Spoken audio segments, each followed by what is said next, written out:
جیسا کہ سورہ صافات میں ارشاد باری تعالیٰ ہے کہ اور ہم نے فقط انہی کی نسل کو باقی رہنے والا بنایا۔ دوستو، اس آیت کی تفسیر میں حضرت عبداللہ بن عباس رضی اللہ تعالیٰ عنہ سے مروی ہے کہ حضرت نوح علیہ السلام کے کشتی سے اترنے کے بعد آپ کی اولاد اور ان کی بیویوں کے علاوہ جتنے مرد و عورت تھے سبھی آگے نسل چلائے بغیر فوت ہو گئے اور آپ علیہ السلام کی اولاد سے دنیا کی نسلیں چلیں۔ اسی طرح حضرت سمرہ رضی اللہ تعالیٰ عنہ سے روایت ہے کہ حضور نبی کریم صلی اللہ علیہ وآلہ وسلم نے ارشاد فرمایا کہ عرب والے سام کی اولاد سے ہیں، حبشی حام کی نسل سے ہیں اور رومی یافس کی اولاد سے ہیں۔ دوستو، حضرت نوح علیہ السلام پر اللہ تعالیٰ کا ایک اور انعام یہ ہے کہ نبوت اور کتاب آپ کی اولاد میں رکھی گئی اور آپ کے جتنے نبی اور رسول دنیا میں مبعوث ہوئے سب آپ کی اولاد میں سے تھے، اور تمام آسمانی کتابیں بھی آپ کی اولاد میں سے مخصوص ہستیوں پر نازل ہوئیں، جیسا کہ سورہ الحدید میں ارشاد باری تعالیٰ ہے کہ اور بے شک ہم نے نوح اور ابراہیم علیہ السلام کو بھیجا اور ہم نے دونوں کی اولاد میں رسالت اور کتاب مقرر فرما دی، تو ان میں سے بعض ہدایت یافتہ ہیں اور ان میں سے اکثر لوگ نافرمان ہیں۔ دوستو، بیان کی گئی آیت میں 2 رسولوں کا ذکر خیر ہے۔ اس کی تفصیل یہ ہے کہ حضرت ابراہیم علیہ السلام کے بعد حضور نبی کریم صلی اللہ علیہ وآلہ وسلم تک جتنے انبیاء اور رسل علیہ السلام تشریف لائے سب حضرت نوح علیہ السلام کی اولاد میں سے تھے، اور حضرت ابراہیم علیہ السلام بذات خود حضرت نوح علیہ السلام کی نسل مبارک سے ہیں، اور یوں کتاب اولاً حضرت نوح علیہ السلام اور ثانیاً حضرت ابراہیم علیہ السلام کی اولاد سے ہوئی۔ اس کے علاوہ حضرت نوح علیہ السلام پر اللہ تعالیٰ کا ایک انعام یہ بھی ہے کہ بعد والوں میں آپ کا ذکر جمیل باقی رکھا گیا۔ اس حوالے سے سورہ صافات میں ارشاد باری تعالیٰ ہے، اور پیچھے آنے والوں یعنی انبیاء و امم میں ہم نے ان کا ذکر خیر باقی رکھا۔ دوستو، یہاں بعد والوں سے حضرت نوح علیہ السلام کے بعد والے انبیاء اکرام علیہ السلام اور ان کی امت مراد ہیں، اور یہ حقیقت ہم اپنی آنکھوں سے مشاہدہ بھی کر رہے ہیں کہ دنیا بھر میں حضرت نوح علیہ السلام کا تذکرہ موجود اور باقی ہے۔ اسی طرح حضرت نوح علیہ السلام پر اللہ تعالیٰ کا ایک انعام یہ بھی ہے کہ فرشتے، جنات اور انسان سب حضرت نوح علیہ السلام پر قیامت تک سلام بھیجتے رہیں گے، اور اللہ تعالیٰ کی طرف سے نوح علیہ السلام پر سلام کا کلمہ ہمیشہ موجود رہے گا، جیسا کہ سورہ صافات میں ارشاد باری تعالیٰ ہے، سلام ہو نوح پر سب جہانوں میں۔ دوستو، یہ تھا تذکرہ حضرت نوح علیہ السلام پر اللہ تعالیٰ کے چند انعامات کا، جن کا ذکر قرآن پاک میں بھی موجود ہے۔ اب بات کرتے ہیں حضرت نوح علیہ السلام کی دعوت و تبلیغ کی، جس کے بارے میں ہم سنتے رہتے ہیں کہ آپ علیہ السلام نے 950 سال تک اپنی قوم کو تبلیغ کی۔ دوستو، روایات بتاتی ہیں کہ حضرت ادریس علیہ السلام کے آسمانوں پر اٹھائے جانے کے بعد دنیا میں رفتہ رفتہ بت پرستی کی وبا عام ہو گئی، اور لوگوں نے دیگر بتوں کے ساتھ ساتھ ود، سوا، یاغوس، یاؤق اور نصر کے ناموں سے موسوم بتوں کی پوجا شروع کر دی۔ یہ 5 بت ان کے نزدیک دوسروں سے زیادہ عظمت والے تھے،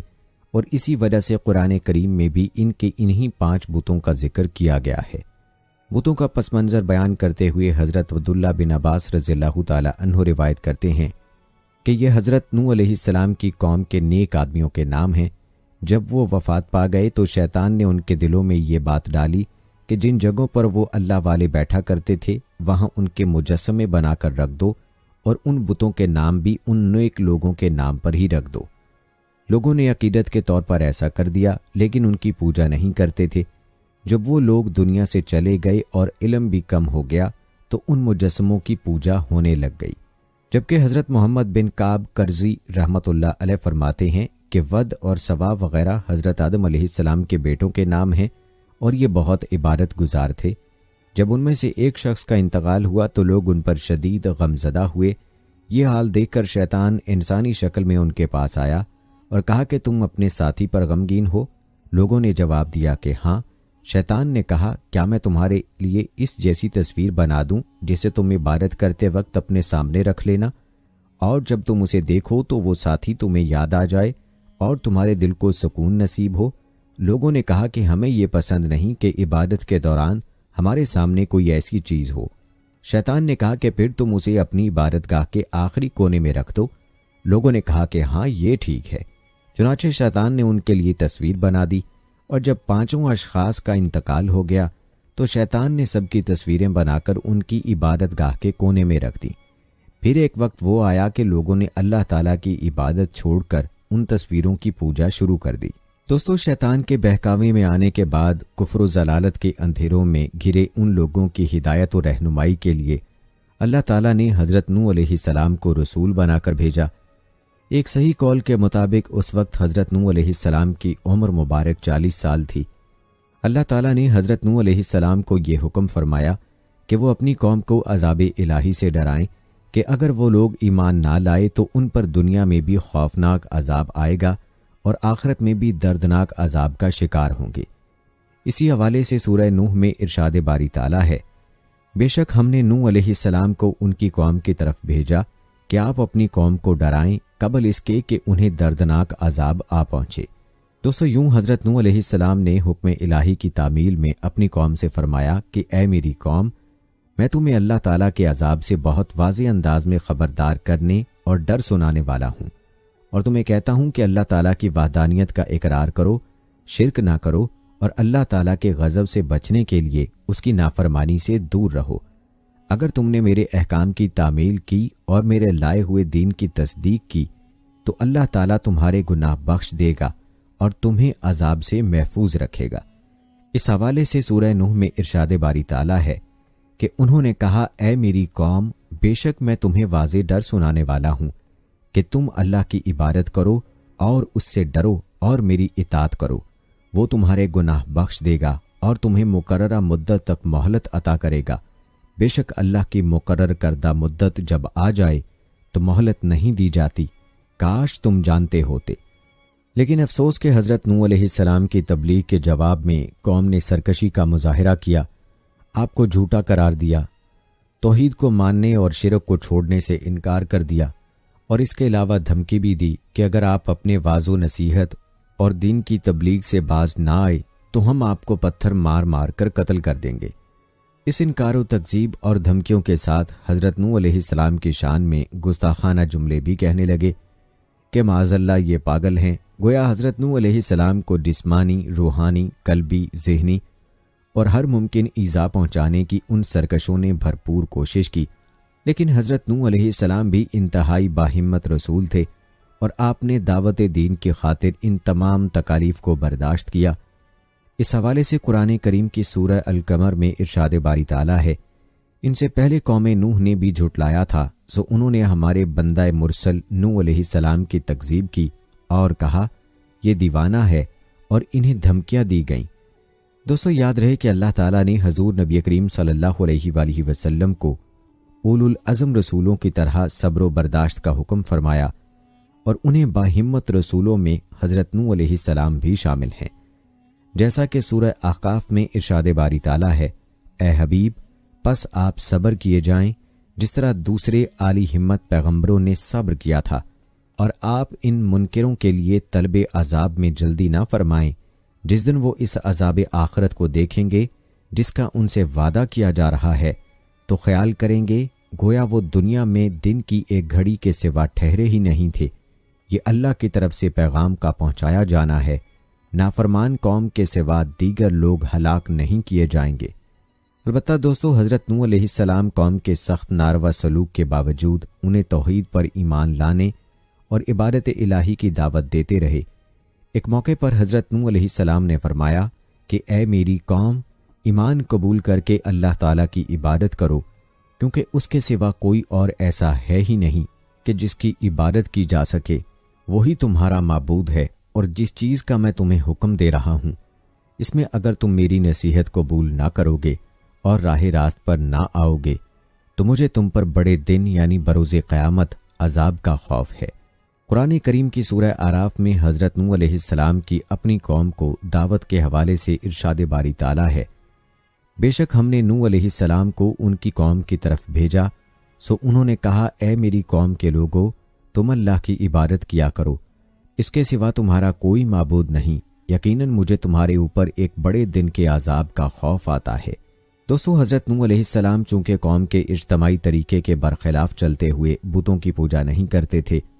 اور مزید یہ کہ انہوں نے قوم کو بھی اس امر سے باز رہنے اور صرف اللہ تعالیٰ کی عبادت کرنے کی دعوت دی، تو قوم کے سرداروں نے کہہ دیا کہ ہم قوم کے اجتماعی طرز عمل سے جدا راہ اختیار کرنے کے سبب ضرور آپ کو کھلی گمراہی میں دیکھ رہے ہیں، اور اس واقعے کو سورہ الاعراف میں یوں بیان کیا گیا ہے۔ ان کی قوم کے سرداروں اور رئیسوں نے کہا، اے نوح، بے شک ہم تمہیں کھلی گمراہی میں مبتلا دیکھتے ہیں۔ لیکن دوستو، حضرت نوح علیہ السلام کی شان ملاحظہ فرمائیں کہ سرداران قوم کا جہالت و صفاحت سے بھرپور جواب سن کر کمال خلق کا مظاہرہ کرتے ہوئے حضرت نوح علیہ السلام نے فرمایا کہ اے میری قوم، مجھ میں گمراہی کی کوئی بات نہیں، بلکہ میں تو اپنے رب کی طرف سے تمہاری ہدایت کے لیے رسول بنا کر بھیجا گیا ہوں، کیونکہ جب دنیاوی بادشاہ کسی ناتجربہ کار اور جاہل کو اپنا وزیر نہیں بناتا یا کوئی اہم عہدہ نہیں سونپتا، تو اللہ تعالیٰ جو سب بادشاہوں کا بادشاہ ہے، وہ کیسے کسی کم علم کو منصب نبوت سے سرفراز فرما سکتا ہے؟ میں تو اپنے رب تعالیٰ کے وہ پیغامات تم تک پہنچا رہا ہوں جو اس نے مجھے دے کر بھیجا ہے، اور تمہاری بھلائی چاہتا ہوں، اور میں اللہ تعالیٰ کی طرف سے وہ باتیں جانتا ہوں جو تمہیں معلوم نہیں کہ اللہ تعالیٰ بڑی قدرت والا ہے، دشمنوں پر اس کی گرفت انتہائی سخت ہے، اور مجرموں پر آیا ہوا اس کا عذاب کوئی بھی ٹال نہیں سکتا۔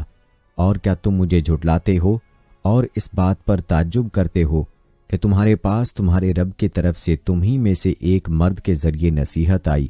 تاکہ وہ تمہیں کفر و گناہ کے انجام سے ڈرائے اور تم تقوی و پرہیزگاری اختیار کرو اور اس کے سبب تم پر رحم کیا جائے؟ دوستو، حضرت نوح علیہ السلام کے اس جواب کا قرآن کریم کی سورہ الاعراف میں تذکرہ یوں کیا گیا ہے کہ انہوں نے کہا، اے میری قوم، مجھ میں کوئی گمراہی نہیں، لیکن یہ حقیقت ہے کہ میں تمام جہانوں کے رب کی طرف سے رسول مبعوث ہوا ہوں۔ میں تمہیں اپنے رب کے پیغامات پہنچا رہا ہوں اور تمہیں نصیحت کر رہا ہوں، اور اللہ کی طرف سے وہ کچھ جانتا ہوں جو تم نہیں جانتے۔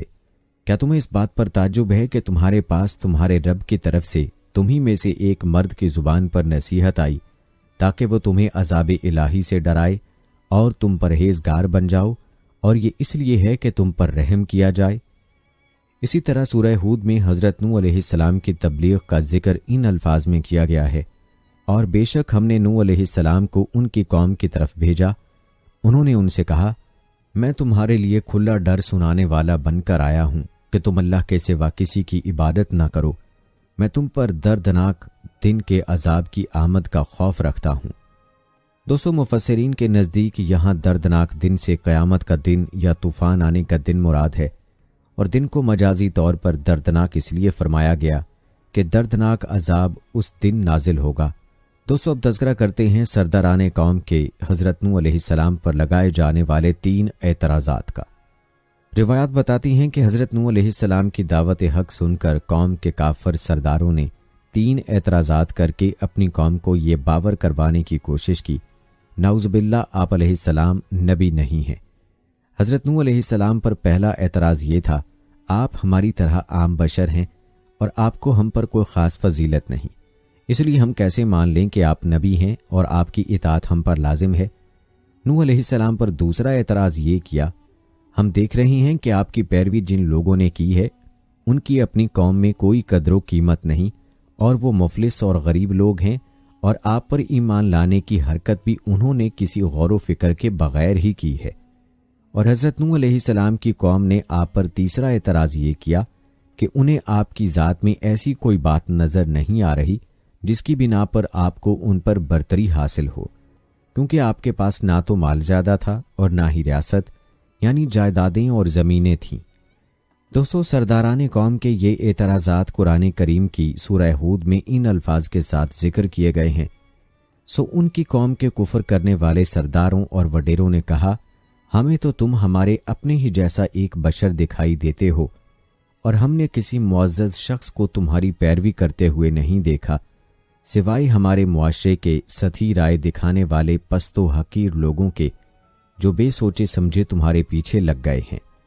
اور ہم نے تمہارے اندر اپنے اوپر کوئی فضیلت و برتری یعنی طاقت و اقتدار، مال و دولت یا تمہاری جماعت میں بڑے لوگوں کی شمولیت، الغرض ایسا کوئی نمایاں پہلو بھی نہیں دیکھتے، بلکہ ہم تو تمہیں جھوٹا سمجھتے ہیں۔ دوستو، ذرا غور فرمائیں کہ اعتراضات کا جواب دینے سے پہلے حضرت نوح علیہ السلام نے اپنی قوم کو غور و فکر کی دعوت دیتے ہوئے فرمایا، کہ اگر میں حق پر ہوا اور اللہ تعالیٰ نے مجھے اپنے پاس سے نبوت عطا کی ہو، لیکن تم غور و فکر نہ کرنے کی وجہ سے اس سے غافل و جاہل رہو، تو میں کیا کروں؟ یعنی تمہارا غور و فکر کی وجہ سے حق کو نہ سمجھنا تمہارا قصور ہے یا میرا؟ کیا میں تمہیں اپنی نبوت قبول کرنے پر مجبور کروں جبکہ تم ہی اس سے بیزار بیٹھے ہو؟ یہ میرا کام نہیں، مجھے تو صرف یہ حکم ہے کہ اللہ تعالیٰ کا پیغام تم تک پہنچا دوں۔ جہاں تک اس بات کا تعلق ہے کہ میرے پاس مال و دولت نہیں اور اس وجہ سے میں نے پیغام الہی پہنچانے کا نام لے کر یہ دعوت شروع کی ہے تاکہ تم سے مال و دولت حاصل کر سکوں، تو سن لو، تمہارا یہ گمان سراسر باطل ہے۔ میں رسالت کی تبلیغ پر تم سے کوئی اجرت طلب نہیں کرتا، میرا اجر تو اللہ تعالیٰ کے ذمے پر ہے، لہٰذا تم اس فاسد گمان کی وجہ سے اپنے آپ کو اخروی سعادتوں کے حصول سے محروم نہ کرو۔ اور جہاں تک میرے پیروکاروں کو مفلس اور غریب قرار دینے کا تعلق ہے، جس کا تقاضا یہ ہے کہ میں انہیں خود سے دور کر دوں، تو سن لو کہ تمہاری وجہ سے میں غریب مسلمانوں کو اپنے آپ سے دور نہیں کروں گا، کیونکہ یہ تو رب تعالیٰ کی بارگاہ میں حضوری کا شرف اور قرب کی فضیلت پانے والے ہیں، تو میں انہیں تمہاری وجہ سے خود سے دور کیوں کروں؟ ہاں، اس کے برعکس میں تم لوگوں کو جہالت کا شکار سمجھتا ہوں۔ دوستو، قرآن پاک کی سورہ ہود میں حضرت نوح علیہ السلام کا اپنی قوم کو جواب ان الفاظ کے ساتھ مذکور ہے۔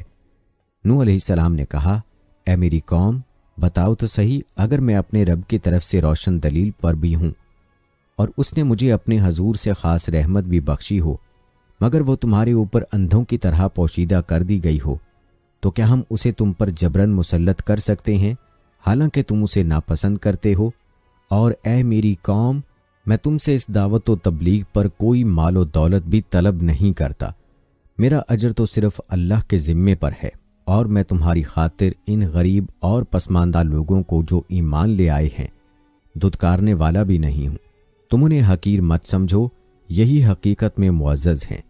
بے شک یہ لوگ اپنے رب کی ملاقات سے بہرایاب ہونے والے ہیں، اور میں تو در حقیقت تمہیں جاہل و بے فہم قوم دیکھ رہا ہوں۔ اور اے میری قوم، اگر میں ان کو دھتکار دوں تو اللہ کے غضب سے بچانے میں میری مدد کون کر سکتا ہے؟ کیا تم غور نہیں کرتے؟ دوستو، روایات بتاتی ہیں کہ حضرت نوح علیہ السلام کا جواب سن کر کافر سرداروں نے کہا کہ اے نوح، آپ نے ہم سے بہت مباحثہ کر لیا، یہ واضح ہے کہ ہم نے آپ کی کوئی بات نہیں ماننی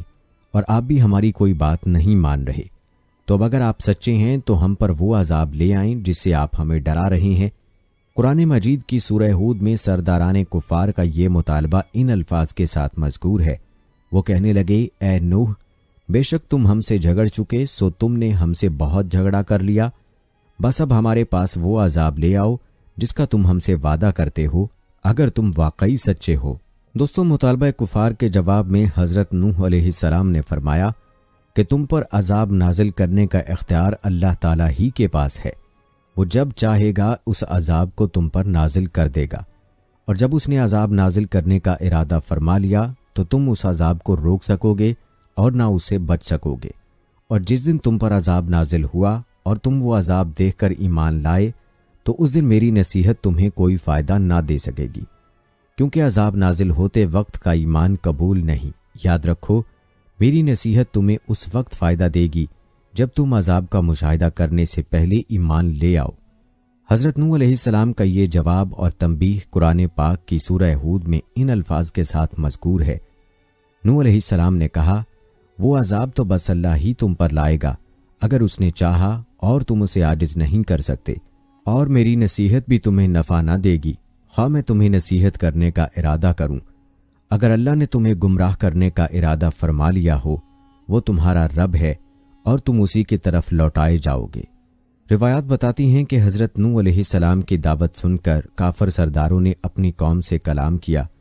کہ نوح علیہ السلام تو ہمارے جیسا ہی ایک آدمی ہے جو کھاتا اور پیتا ہے،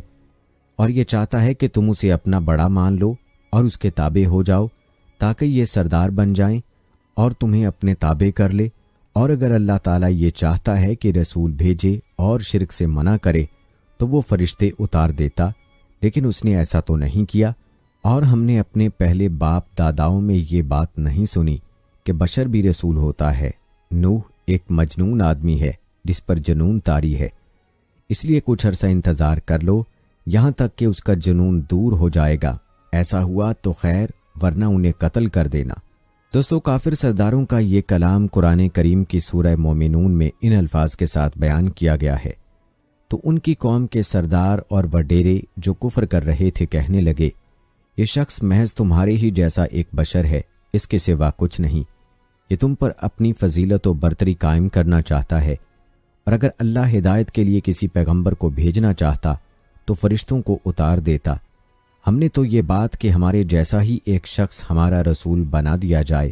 اپنے اگلے آباء و اجداد میں کبھی نہیں سنی۔ یہ شخص تو سوائے اس کے اور کچھ نہیں کہ اسے دیوانگی کا عارضہ لاحق ہو گیا ہے،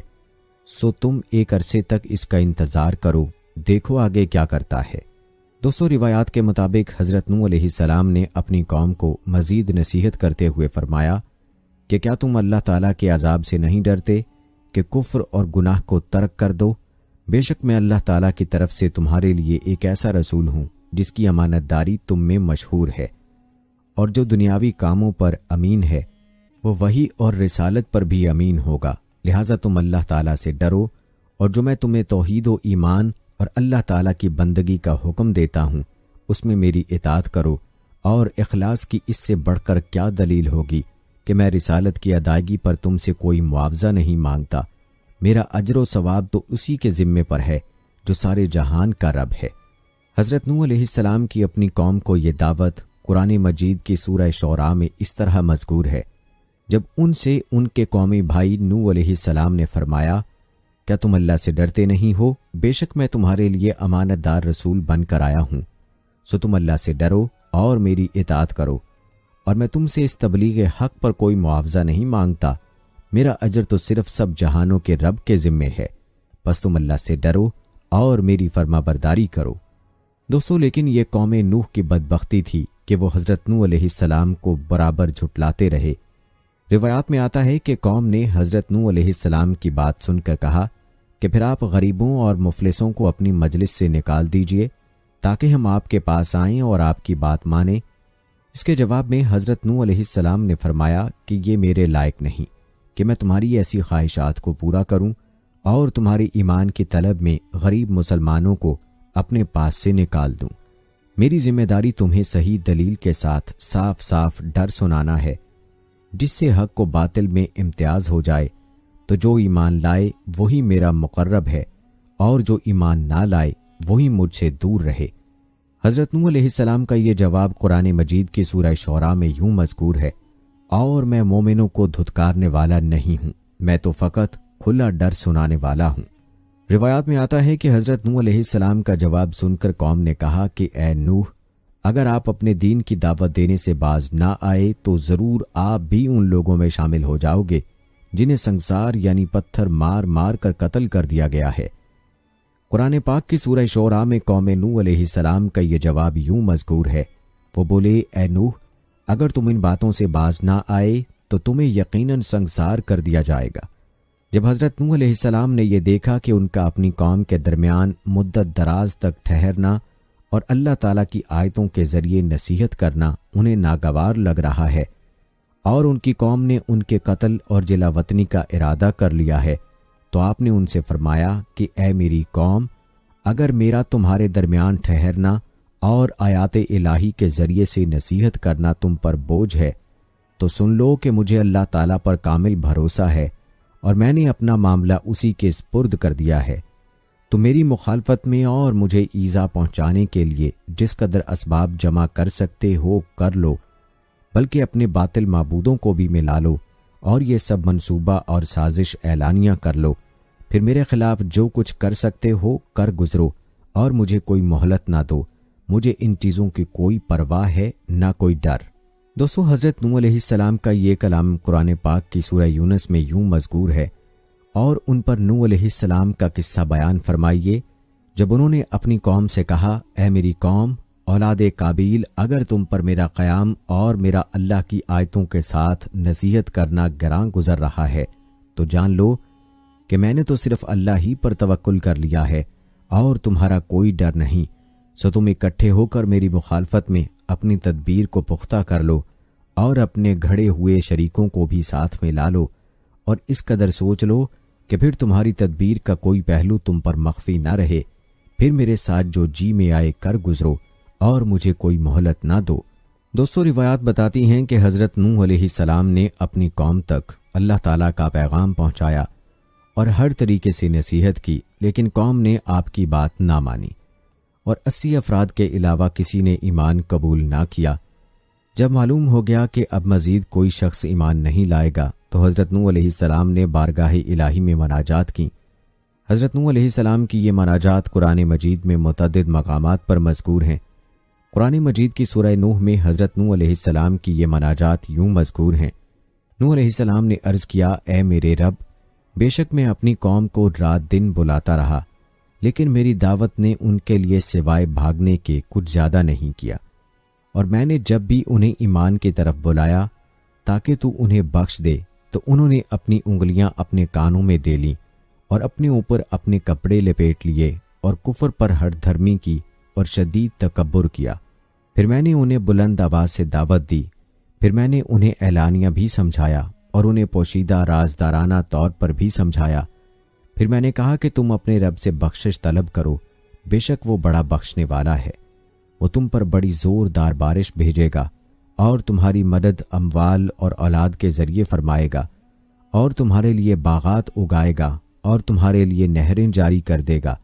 تمہیں کیا ہو گیا ہے کہ تم اللہ کی عظمت کا اعتقاد اور معرفت نہیں رکھتے، حالانکہ اس نے تمہیں طرح طرح کی حالتوں سے پیدا فرمایا؟ کیا تم نے نہیں دیکھا کہ اللہ نے کس طرح 7 آسمانی کرے باہمی مطابقت کے ساتھ طبق در طبق پیدا فرمائے، اور اس نے ان میں چاند کو روشن کیا، اور اس نے سورج کو چراغ یعنی روشنی اور حرارت کا منبع بنایا، اور اللہ نے تمہیں زمین سے سبزے کی مانند اگایا، پھر تم کو اسی زمین میں لوٹا دے گا اور پھر تم کو اسی سے دوبارہ باہر نکالے گا، اور اللہ نے تمہارے لیے زمین کو فرش بنا دیا تاکہ تم اسی کے کشادہ راستوں میں چلو پھرو۔ نوح علیہ السلام نے عرض کیا، اے میرے رب، انہوں نے میری نافرمانی کی اور اس سرکش و روسا کے طبقے کی پیروی کرتے رہے جس کے مال و دولت اور اولاد نے انہیں سوائے نقصان کے اور کچھ نہیں بڑھایا، اور عوام کو گمراہی میں رکھنے کے لیے وہ بڑی بڑی چالیں چلتے رہے اور کہتے رہے کہ تم اپنے معبودوں کو مت چھوڑنا، اور ود اور سوا اور یاغوس اور یعوق اور نصر نامی بتوں کو بھی ہرگز نہ چھوڑنا، اور واقعی انہوں نے بہت لوگوں کو گمراہ کیا۔ سو اے میرے رب، تو بھی ان ظالموں کو سوائے گمراہی کے کسی اور چیز میں نہ بڑھا۔ دوستو، یاد رہے کہ ان مناجات کے علاوہ قرآن مجید میں حضرت نوح علیہ السلام کی کفار کے خلاف مزید بددعائیں بھی مذکور ہیں، جیسا کہ سورہ قمر میں مذکور ہے۔ سو انہوں نے اپنے رب سے دعا کی کہ میں اپنی قوم کے مظالم سے عاجز ہوں، پس تو انتقام لے۔ اسی طرح سورہ مومنون میں ہے، نوح علیہ السلام نے عرض کیا، اے میرے رب، میری مدد فرما، کیونکہ انہوں نے مجھے جھٹلا دیا ہے۔ اسی طرح سورہ شعراء میں درج ہے، نوح علیہ السلام نے عرض کیا، اے میرے رب، میری قوم نے مجھے جھٹلا دیا، پس تو میرے اور ان کے درمیان فیصلہ فرما دے اور مجھے اور ان مومنوں کو جو میرے ساتھ ہیں نجات دے دے۔ اسی طرح سورہ نوح میں درج ہے، اور نوح علیہ السلام نے عرض کیا، اے میرے رب، زمین پر کافروں میں سے کوئی بسنے والا باقی نہ چھوڑ، بے شک اگر تو انہیں زندہ چھوڑے گا تو وہ تیرے بندوں کو گمراہ کرتے رہیں گے اور بدکار اور سخت کافر اولاد کے سوا کسی کو جنم نہیں دیں گے۔ دوستو، کافروں کے لیے مناجات کے علاوہ حضرت نوح علیہ السلام کی اہل ایمان کے لیے دعائے مغفرت کا تذکرہ بھی قرآن پاک میں موجود ہے۔ ایک موقع پر کفار کے خلاف دعا کرنے کے بعد حضرت نوح علیہ السلام نے اپنے لیے، اپنے والدین اور مومن مردوں اور عورتوں کے لیے دعا کرتے ہوئے اللہ تعالیٰ کی بارگاہ میں عرض کی، جسے قرآن پاک کی سورہ نوح میں یوں بیان کیا گیا ہے، اے میرے رب، مجھے بخش دے اور میرے والدین کو اور ہر اس شخص کو جو مومن ہو کر میرے گھر میں داخل ہوا، اور جملہ مومن مردوں کو اور مومن عورتوں کو اور ظالموں کو اس سوائے ہلاکت کے کچھ بھی زیادہ نہ فرما۔ دوستو، آخرکار اللہ تعالیٰ نے حضرت نوح علیہ السلام کی دعا قبول فرمائی، انہیں اور ان کے پیروکاروں کو بڑے غم سے نجات بخشی، اور جھٹلانے والوں کے خلاف آپ کی یوں مدد فرمائی کہ قوم کے تمام کفار کو عذاب سے ہلاک کر دیا۔ اس واقعے کا ذکر قرآن کریم کی سورہ انبیاء میں ان الفاظ کے ساتھ کیا گیا ہے، اور نوح علیہ السلام کو بھی یاد کریں جب انہوں نے ان انبیاء علیہ السلام سے پہلے ہمیں پکارا تھا، سو ہم نے ان کی دعا قبول فرمائی۔ بس ہم نے ان کو اور ان کے گھر والوں کو بڑے شدید غم و اندوز سے نجات بخشی، اور ہم نے اس قوم کے اذیت ناک ماحول میں ان کی مدد فرمائی جو ہماری آیتوں کو جھٹلاتے تھے۔ بے شک وہ بھی بہت بری قوم تھے، سو ہم نے ان سب کو غرق کر دیا۔ دوستو، اس آیت کے ذیل میں حضرت عبداللہ بن عباس رضی اللہ تعالی عنہ فرماتے ہیں کہ اللہ تعالیٰ نے کفار کے بارے میں حضرت نوح علیہ السلام کی دعا قبول فرما لی، لہٰذا یہ نہیں ہو سکتا کہ حضرت نوح علیہ السلام نے جو دعا مسلمانوں کے بارے میں فرمائی اسے اللہ تعالیٰ قبول نہ فرمائے۔ دوستو، اب تذکرہ کرتے ہیں قوم نوح پر عذاب الہی کا۔ روایات بتاتی ہیں کہ حضرت نوح علیہ السلام اپنی قوم میں تقریباً 950 سال رہے۔ اس پوری مدت میں انہوں نے قوم کو توحید اور ایمان کی دعوت دینے کا عمل جاری رکھا اور ان کی طرف سے پہنچنے والی سختیوں اور ایذاؤں پر صبر کیا۔ جب قوم اپنی حرکتوں سے باز نہ آئی اور ایمان لانے کی بجائے کفر پر اڑی رہی تو اللہ تعالیٰ نے حضرت نوح علیہ السلام کی طرف وحی بھیجی کہ آپ کی قوم کے جن لوگوں سے ایمان قبول کرنے کی توقع تھی وہ تو ایمان قبول کر چکے، ان کے علاوہ جو لوگ اپنے کفر پر ہی قائم ہیں وہ اب کسی صورت ایمان قبول نہیں کریں گے، لہٰذا اس طویل مدت کے دوران کفار کی طرف سے آپ کو جس تکذیب و استہزاء اور اذیت کا سامنا ہوا اس پر آپ غمگین نہ ہوں، اور ان کفار کے کرتوت ختم ہو گئے اور اب ان سے انتقام لینے کا وقت آ گیا ہے۔ اس کا ذکر قرآن مجید کی سورہ عنکبوت میں ان الفاظ میں کیا گیا ہے، اور بے شک ہم نے نوح علیہ السلام کو ان کی قوم کی طرف بھیجا تو وہ ان میں 50 برس کم 1000 سال رہے، پھر ان لوگوں کو طوفان نے آ پکڑا اس حال میں کہ وہ ظالم تھے۔ اسی طرح سورہ ہود میں ارشاد فرمایا، اور نوح علیہ السلام کی طرف وحی کی گئی کہ اب ہرگز تمہاری قوم میں سے مزید کوئی ایمان نہیں لائے گا سوائے ان کے جو اس وقت تک ایمان لا چکے ہیں، سو آپ ان کی تکذیب و استہزاء کے کاموں سے رنجیدہ نہ ہوں۔ دوستو، کفار پر عذاب چونکہ کئی طریقوں سے آ سکتا تھا، اس لیے اللہ تعالیٰ نے حضرت نوح علیہ السلام کو بتا دیا کہ وہ عذاب ڈبو دیے جانے کی صورت میں ہوگا، اور ڈوبنے سے نجات کی صورت میں صرف کشتی کے ذریعے ممکن تھی۔ اس لیے اللہ تعالیٰ نے حضرت نوح علیہ السلام کو کشتی تیار کرنے کا حکم دیا، اور قرآن مجید میں 2 مقامات پر اس کشتی بنانے کے حکم کا ذکر ہے۔ سورہ ہود میں ارشاد باری تعالیٰ ہے، اور تم ہمارے حکم کے مطابق ہمارے سامنے ایک کشتی بناؤ، اور ظالموں کے بارے میں مجھ سے کوئی بات نہ کرنا، وہ ضرور غرق کیے جائیں گے۔ اور اسی طرح سورہ مومنون میں ارشاد باری تعالیٰ ہے کہ پھر ہم نے ان کی طرف وحی بھیجی کہ تم ہماری نگرانی میں اور ہمارے حکم کے مطابق ایک کشتی بناؤ، سو جب ہمارا حکم عذاب آ جائے اور تنور بھر کر پانی ابلنے لگے تو تم اس میں ہر قسم کے جانور میں سے 2 جوڑے نر و مادہ بٹھا لینا، اور اپنے گھر والوں کو بھی اس میں سوار کر لینا، سوائے ان میں سے اس شخص کے جس پر فرمانے عذاب پہلے ہی صادر ہو چکا ہے، اور مجھ سے ان لوگوں کے بارے میں کچھ عرض بھی نہ کرنا جنہوں نے تمہارے انکار و استہزاء کی صورت میں ظلم کیا ہے، وہ ہر صورت ڈبو دیے جائیں گے۔ دوستو، روایات میں آتا ہے کہ حضرت نوح علیہ السلام نے اللہ تعالیٰ کے حکم سے ساج کے درخت بوئے، 20 سال میں یہ درخت تیار ہوئے۔ اس عرصے میں مطلقاً کوئی بچہ پیدا نہ ہوا، اس سے پہلے جو بچے پیدا ہو چکے تھے وہ بالغ ہو گئے، اور انہوں نے بھی حضرت نوح علیہ السلام کی دعوت قبول کرنے سے انکار کر دیا۔ پھر حضرت نوح علیہ السلام کشتی بنانے میں مشغول ہو گئے۔ حضرت نوح علیہ السلام کشتی بناتے رہے، اور ان کی قوم کے سرداروں میں سے جب کبھی کوئی ان کے پاس سے گزرتا تو ان کا مذاق اڑاتا اور کہتا کہ اے نوح علیہ السلام، کیا کر رہے ہو؟ آپ فرماتے کہ ایسا مکان بنا رہا ہوں جو پانی پر چلے۔ یہ سن کر وہ ہنستے، کیونکہ آپ کشتی جنگل میں بنا رہے تھے جہاں دور دور تک پانی نہ تھا، اور وہ لوگ مذاق کے طور پر یہ بھی کہتے تھے کہ پہلے تو آپ نبی تھے، اب بڑھائی ہو گئے۔ حضرت نوح علیہ السلام نے ان سے فرمایا کہ کسی وقت ہم بھی تمہیں ہلاک ہوتا دیکھ کر تم پر ایسے ہی ہنسیں گے جیسے تم کشتی دیکھ کر ہنس رہے ہو، تمہیں جلد ہی رسوا کن اور دائمی عذاب کا پتہ چل جائے گا۔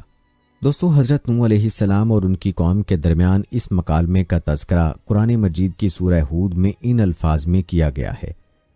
اور نوح علیہ السلام کشتی بناتے رہے، اور جب بھی ان کی قوم کے سردار ان کے پاس سے گزرتے ان کا مذاق اڑاتے،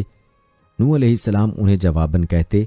اگر آج تم ہم سے تمسخر کرتے ہو تو کل ہم بھی تم سے تمسخر کریں گے جیسے تم تمسخر کر رہے ہو، سو تم عنقریب جان لو گے کہ کس پر دنیا میں ہی عذاب آتا ہے۔ جو اسے ذلیل و رسوا کر دے گا اور پھر آخرت میں بھی کس پر ہمیشہ قائم رہنے والا عذاب اترتا ہے۔ دوستو، روایات کے مطابق حضرت نوح علیہ السلام کی کشتی 2 سال میں تیار ہوئی۔ اس کی لمبائی 300 گز، چوڑائی 50 گز، اونچائی 30 گز تھی۔ اس میں اور بھی اقوال ہیں۔ اس کشتی میں 3 درجے بنائے گئے تھے۔ نیچے والے درجے میں جنگلی جانور، درندے اور حشرات الارض تھے، اور درمیانی درجے میں چوپائے وغیرہ، اور اوپر والے درجے میں خود حضرت نوح علیہ السلام، آپ کے ساتھی اور حضرت آدم علیہ السلام کا جسد مبارک، جو عورتوں اور مردوں کے درمیان حائل تھا، اور کھانے وغیرہ کا سامان تھا، اور ایک روایت کے مطابق پرندے بھی اوپر والے درجے میں ہی تھے۔ روایات کے مطابق حضرت نوح علیہ السلام کشتی بنانے میں مصروف رہے، یہاں تک کہ ان کی قوم پر عذاب نازل ہونے اور ان کی ہلاکت کا وقت آ گیا۔ اللہ تعالیٰ نے حضرت نوح علیہ السلام سے اس عذاب کے نازل ہونے کی علامت یہ بیان فرمائی تھی کہ جب آپ تنور میں سے پانی جوش مارتا دیکھیں تو سمجھ لیں کہ عذاب کے نزول کا وقت آ پہنچا ہے۔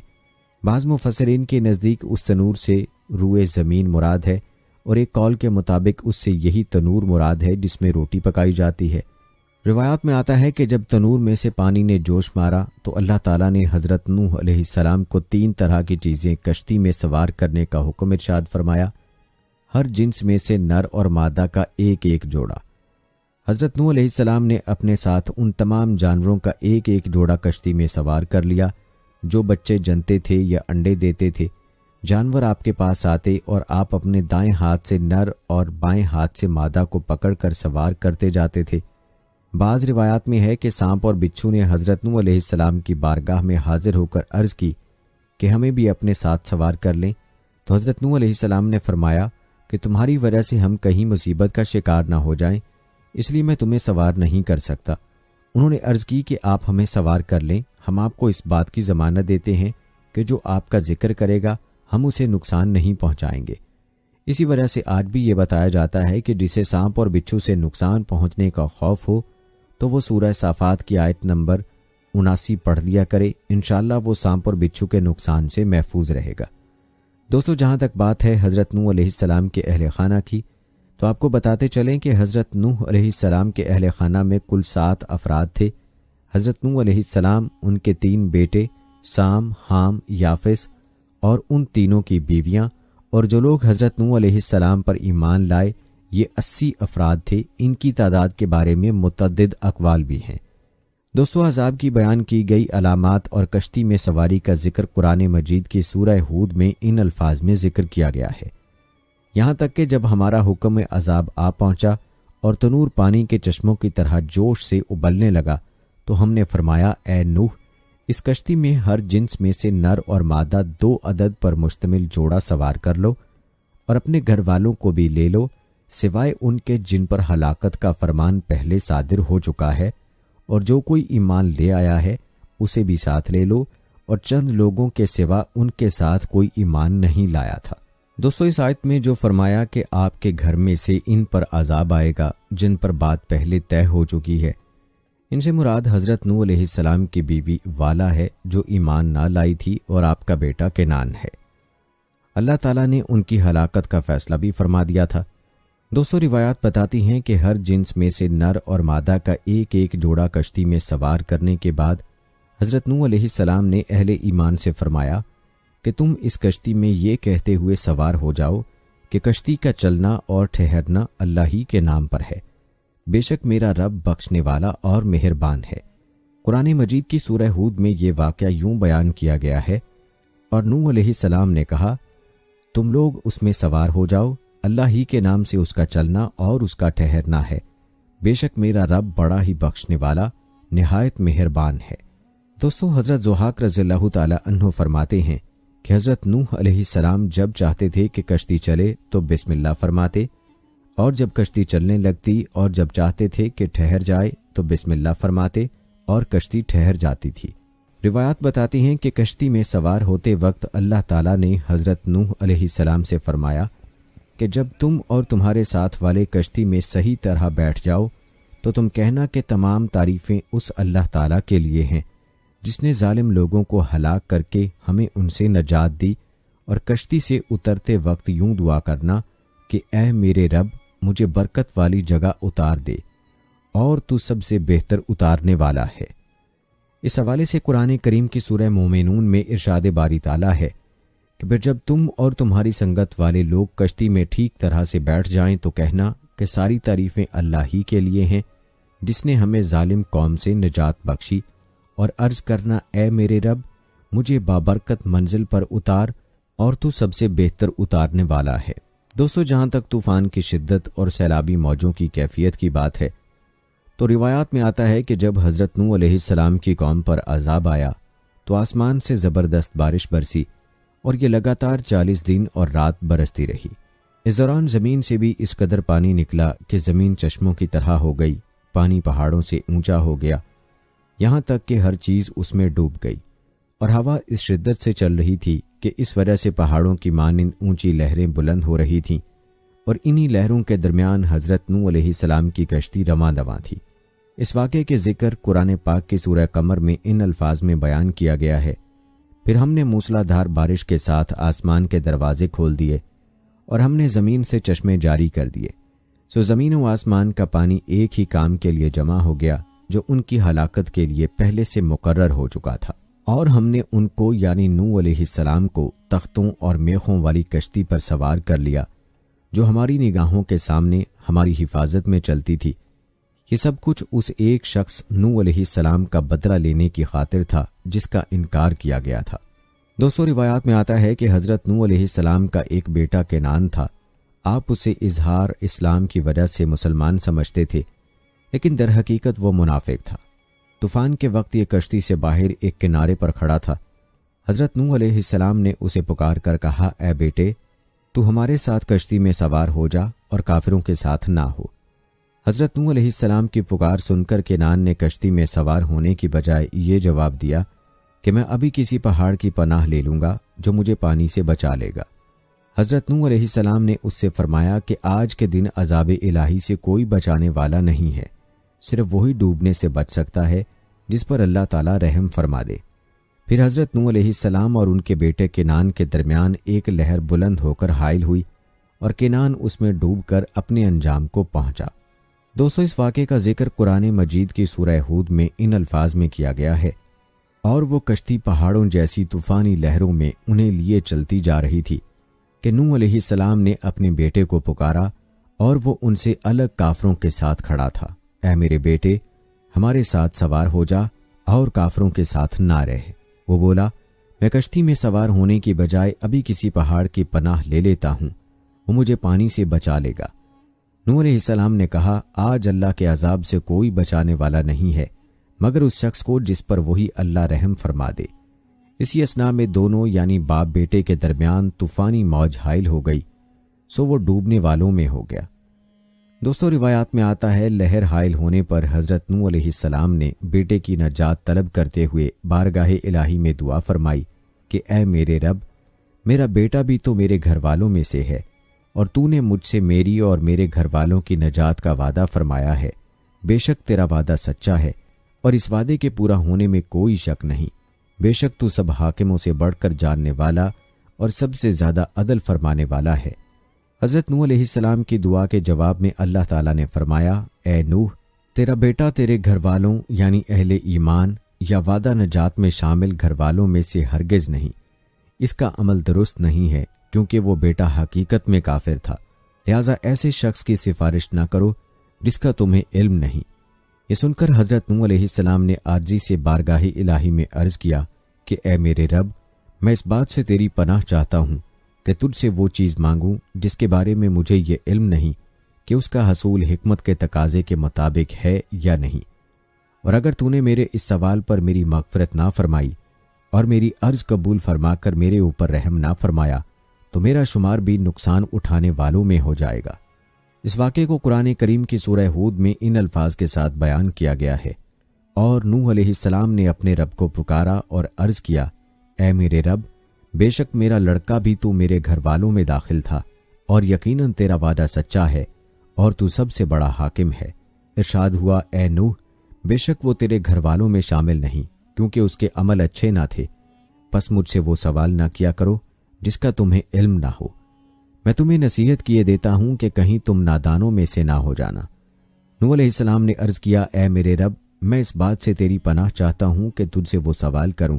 جس کا مجھے کچھ علم نہ ہو، اور اگر تو مجھے نہ بخشے گا اور مجھ پر رحم نہ فرمائے گا تو میں نقصان اٹھانے والوں میں سے ہو جاؤں گا۔ دوستو، یہ تھا تذکرہ حضرت نوح علیہ السلام کے بیٹے کنعان کا۔ اب تذکرہ کرتے ہیں حضرت نوح علیہ السلام کی بیوی والا کے انجام کا۔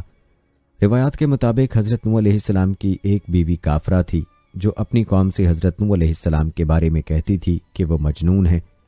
وہ بھی اسی طوفان میں غرق ہو گئی اور اللہ تعالیٰ نے اسے عبرت ناک مثال بنا دیا۔ حضرت نوح علیہ السلام جیسے اللہ تعالیٰ کے مقرب بندے کے نکاح میں ہونے کے باوجود والا نے جب دین کے معاملے میں خیانت اور ایمان کی بجائے کفر کو اختیار کیا تو حضرت نوح علیہ السلام سے قرابت داری اس کے کوئی کام نہ آئی، اور موت کے وقت والا سے فرما دیا گیا یا قیامت کے دن فرما دیا جائے گا کہ تم اپنی قوم کے کفار کے ساتھ جہنم میں جاؤ، کیونکہ تمہاری اور حضرت نوح علیہ السلام کے درمیان تمہارے کفر کی وجہ سے کوئی تعلق باقی نہیں رہا۔ دوستو، اس واقعے کا ذکر قرآن پاک کی سورہ تحریم میں ان الفاظ میں کیا گیا ہے۔ اللہ نے ان لوگوں کے لیے جنہوں نے کفر کیا ہے نوح علیہ السلام کی عورت والا اور لوط علیہ السلام کی عورت واہلا کی مثال بیان فرمائی ہے۔ وہ دونوں ہمارے بندوں میں سے دو صالح بندوں کے نکاح میں تھیں، سو دونوں نے ان سے خیانت کی، پس وہ اللہ کے عذاب کے سامنے ان کے کچھ کام نہ آئے، اور ان سے کہہ دیا گیا کہ تم دونوں عورتیں داخل ہونے والوں کے ساتھ دوزخ میں داخل ہو جاؤ۔ دوستو، روایات میں آتا ہے کہ جب طوفان اپنی انتہا کو پہنچا اور حضرت نوح علیہ السلام کی قوم کو غرق کر دیا گیا تو اللہ تعالیٰ کی طرف سے زمین کو حکم ہوا، اے زمین اپنا پانی نگل جا، اور آسمان کو حکم ہوا کہ اے آسمان تھم جا۔ اس کے بعد زمین خشک کر دی گئی، اور یوں حضرت نوح علیہ السلام کی کافر قوم مکمل طور پر ہلاک ہو گئی، جبکہ حضرت نوح علیہ السلام کی کشتی 6 ماہ زمین میں گھوم کر موصل یا شام کی حدود میں واقع جودی پہاڑ پر ٹھہر گئی۔ اس واقعے کا ذکر قرآن مجید کی سورہ ہود میں ان الفاظ میں کیا گیا ہے، اور جب سفینہ نوح کے سوا سب ڈوب کر ہلاک ہو چکے تو حکم دیا گیا، اے زمین اپنا پانی نگل جا، اور اے آسمان تو تھم جا، اور پانی خشک کر دیا گیا اور کام تمام کر دیا گیا، اور کشتی جودی پہاڑ پر جا ٹھہری، اور فرما دیا گیا کہ ظالموں کے لیے رحمت سے دوری ہے۔ اس حوالے سے حضرت قتادہ رضی اللہ تعالی عنہ سے روایت ہے کہ اللہ تعالیٰ نے اس کشتی کو عراق کے ایک جزیرے کی سرزمین میں اور بعض مفسرین کے نزدیک جودی پہاڑ پر مدتوں باقی رکھا، یہاں تک کہ ہماری امت کے پہلے لوگوں نے بھی اس کشتی کو دیکھا۔ دوستو، یاد رکھیں، حضرت نوح علیہ السلام کی قوم کے لوگ اپنی خطاؤں کی وجہ سے طوفان میں ڈبو دیے گئے، پھر غرق ہونے کے بعد عذاب برزخ کی آگ میں داخل کیے گئے۔ اس حوالے سے قرآن مجید کی سورہ نوح میں ارشاد باری تعالیٰ ہے کہ بالآخر وہ اپنے گناہوں کے سبب غرق کر دیے گئے، پھر آگ میں ڈال دیے گئے، سو وہ اپنے لیے اللہ کے مقابل کسی کو مددگار نہ پا سکے۔ دوستو، یاد رہے کہ حضرت نوح علیہ السلام اور ان کی قوم کے واقعات میں عبرت و نصیحت کا ایک خزانہ موجود ہے۔ اس میں متکبروں اور غریب مسلمانوں کو حقیر جاننے والوں کے لیے عبرت ہے، یوں ہی کفار کے لیے عبرت ہے کہ جو لوگ اللہ تعالیٰ کے رسول کو جھٹلائیں گے ان پر ویسا عذاب آ سکتا ہے جیسا قوم نوح پر آیا۔ اس میں ایمان والوں کے لیے بھی درس ہے کہ وہ ایمان پر ثابت قدم رہیں، تو جس طرح اللہ تعالیٰ نے حضرت نوح علیہ السلام پر ایمان لانے والوں کو مخالفین کے شر سے نجات دی، اسی طرح انہیں بھی مخالفین کے شر سے بچائے گا۔ دوستو، قرآن مجید میں کئی مقامات پر یہ پہلو بیان کیے گئے۔ سورہ اعراف میں ارشاد باری تعالیٰ ہے، پھر ان لوگوں نے انہیں جھٹلایا، سو ہم نے انہیں اور ان لوگوں کو جو کشتی میں ان کی معیت میں تھے نجات دی، اور ہم نے ان لوگوں کو غرق کر دیا جنہوں نے ہماری آیتوں کو جھٹلایا تھا، بے شک وہ اندھے یعنی بے بصیرت لوگ تھے۔ اسی طرح سورہ یونس میں ارشاد باری تعالیٰ ہے، پھر آپ کی قوم نے آپ کو جھٹلایا، پس ہم نے انہیں جو ان کے ساتھ کشتی میں تھے عذاب طوفان سے نجات دی، اور ہم نے انہیں زمین میں جانشین بنا دیا اور ان لوگوں کو غرق کر دیا جنہوں نے ہماری آیتوں کو جھٹلایا تھا، سو آپ دیکھیے کہ ان لوگوں کا انجام کیسا ہوا جو ڈرائے گئے تھے۔ دوستو، ہمیں چاہیے کہ قرآن پاک میں بیان کیے گئے گزشتہ قوموں کے ان واقعات سے سبق اور نصیحت حاصل کریں۔ دوستو، روایات بتاتی ہیں کہ حضرت نوح علیہ السلام کشتی میں 10ویں رجب کو سوار ہوئے اور 10ویں محرم الحرام کو کشتی جودی پہاڑ پر ٹھہری، تو حضرت نوح علیہ السلام نے اس کے شکر کا روزہ رکھا اور اپنے تمام ساتھیوں کو بھی روزہ رکھنے کا حکم فرمایا۔ کہتے ہیں جب زمین سے پانی خشک ہو گیا، اس پر چلنا پھرنا اور ٹھہرنا ممکن ہو گیا، تو اللہ تعالیٰ نے حضرت نوح علیہ السلام سے فرمایا کہ اے نوح، تم ہماری طرف سے سلامتی اور ان برکتوں کے ساتھ کشتی سے اتر جاؤ جو تم پر اور تمہارے ساتھیوں کی جماعت پر ہیں۔ اس کے ساتھ یہ بھی فرمایا کہ دنیا میں کچھ جماعتیں ایسی بھی ہوں گی جنہیں اللہ تعالیٰ ان کی مقرر کردہ مدتوں تک فراخی، عیش اور وسعت رزق عطا فرمائے گا، پھر انہیں اللہ تعالیٰ کی طرف سے آخرت میں دردناک عذاب پہنچے گا۔ روایات کے مطابق 10ویں محرم الحرام کو 6 ماہ بعد سفینہ نوح جودی پہاڑی پر ٹھہرا۔ سب لوگ پہاڑ سے اترے اور پہلا شہر جو بسا اس کا نام شوق السمانین رکھا۔ یہ بستی جبل نہامند کے قریب متصل موصل میں واقع ہے۔ اس طوفان میں 2 عمارتیں مثل گنبد منارہ باقی رہ گئی تھیں جنہیں کچھ نقصان نہ پہنچا تھا، اور اس وقت روئے زمین پر سوائے ان کے اور کوئی عمارت نہ تھی۔ حضرت کعب الاحبار رضی اللہ تعالیٰ عنہ سے مروی ہے کہ جب حضرت نوح علیہ السلام کی وفات کا وقت قریب آیا تو انہوں نے اپنے بیٹے سام کو بلایا اور فرمایا کہ میں تمہیں 2 باتوں کی تاکید کرتا ہوں اور 2 باتوں سے منع کرتا ہوں۔ پہلی بات یہ ہے کہ اس بات کی گواہی دیتے رہنا کہ اللہ تعالیٰ کے سوا اور کوئی معبود نہیں، بے شک لا الہ الا اللہ ایسا کلمہ ہے جو 7 آسمانوں کو پھاڑ سکتا ہے اور کوئی چیز اسے چھپا نہیں سکتی۔ اگر 7 آسمان، 7 زمینیں اور جو کچھ اس کے درمیان ہے سب ایک پلڑے میں رکھ دیا جائے اور دوسرے پلڑے میں یہ کلمہ رکھ دیا جائے تو یہ دوسرا پلڑا وزنی ہوگا۔ دوسری بات یہ ہے کہ کثرت کے ساتھ سبحان اللہ والحمد للہ پڑھتے رہنا، کیونکہ یہ کلمہ ثواب کا جامع ہے۔ تیسری بات یہ ہے کہ کسی کو اللہ تعالیٰ کا شریک ٹھہرانے سے باز رہنا۔ چوتھی بات یہ ہے کہ اللہ تعالیٰ کو چھوڑ کر کسی اور پر توکل کرنے سے بھی باز رہنا۔ دوستو، جہاں تک حضرت نوح علیہ السلام کی عمر مبارک کا ذکر ہے تو اس حوالے سے حضرت عبداللہ بن عباس رضی اللہ تعالی عنہ سے روایت ہے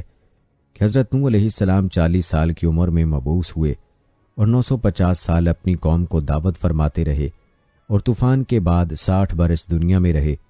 یوں آپ کی عمر مبارک تقریباً 1050 سال بنتی ہے۔ دوستو، یہ تھی ہماری آج کی ویڈیو۔ کمنٹ سیکشن میں اپنی رائے کا اظہار ضرور کریں اور بتائیں کہ آپ اگلی ویڈیو کون سے ٹاپک پر دیکھنا چاہتے ہیں۔ آپ کی قیمتی رائے ہمارے لیے بہت اہمیت رکھتی ہے۔ جانے سے پہلے ویڈیو کو شیئر ضرور کریں، چینل کو سبسکرائب کر کے بیل نوٹیفیکیشن ضرور آن کر لیں تاکہ لیٹسٹ اپلوڈ ہونے والی ویڈیوز کا نوٹیفیکیشن آپ کو بر وقت ملتا رہے۔ مجھے اگلی ویڈیو تک اجازت دیں۔ فی امان اللہ۔